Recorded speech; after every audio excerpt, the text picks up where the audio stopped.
நாம் புரிந்து கொள்ள வேண்டிய விஷயம், இன்று ஆண்டவர் சபையை குறித்த எதிர்பார்ப்பு என்ன? இன்று சபைக்குள் ஒரு எழுப்புதல் வேண்டும், சபைக்குள் ஒரு அசைவு வேண்டும். சபைக்குள் ஆண்டவர் விரும்புகின்ற காரியத்தை செய்யும் பொழுது சுயநலவாதிகளாக அல்ல, கர்த்தருடைய ராஜ்யத்தை தேடுகிறவர்களாக நாம் செயல்படும் பொழுது ஆண்டவருடைய கிருபை நம் மீது ஊற்றப்படும் பொழுது நம்மளால சும்மா இருக்க முடியாது.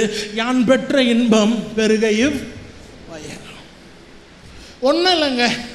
சென்னையை சுற்றி ஒரு 25 கிலோமீட்டர் என்னைக்காவது ஒரு நாள் ஒரு காரை தூக்கிட்டு இல்லை ஒரு பைக்கை தூக்கிட்டு போங்க. இருக்கக்கூடிய கிராமத்தில் கிறிஸ்துவத்துடைய இன்ஃப்ளூயன்ஸ் ஜீரோ. சென்னையை சுற்றி ஒரு 25-30 கிலோமீட்டர் வழியில் போய் பாருங்களேன். செங்கல்பட்டு போங்க, காஞ்சிபுரம் போங்க, எத்தனையோ கிராமங்கள் இருக்கிறது. இன்னும் நம்ம பெனட்ரேஷன் பண்ணலை. ஏன்னா எங்கே குதிரை ஓட்டிகிட்டு இருக்கோம்? சபைக்குள் அதிகமான வெளிப்பாடு வந்துவிட்டது. அற்புதமான பிரசங்கியார்கள் வந்து விட்டார்கள். பிரசங்கத்தில் அற்புதமான வெளிப்பாடுகள் வந்து விட்டது. ஆராதனையில் நல்ல பியூட்டிஃபுல்லான எக்ஸ்பிரஷன் வந்து விட்டது. Praise God for that. But Jesus never meant it to be inside the church. சபைக்குள்ளே குளிர் காய்வதை ஆண்டவர் விரும்பவில்லை சார்.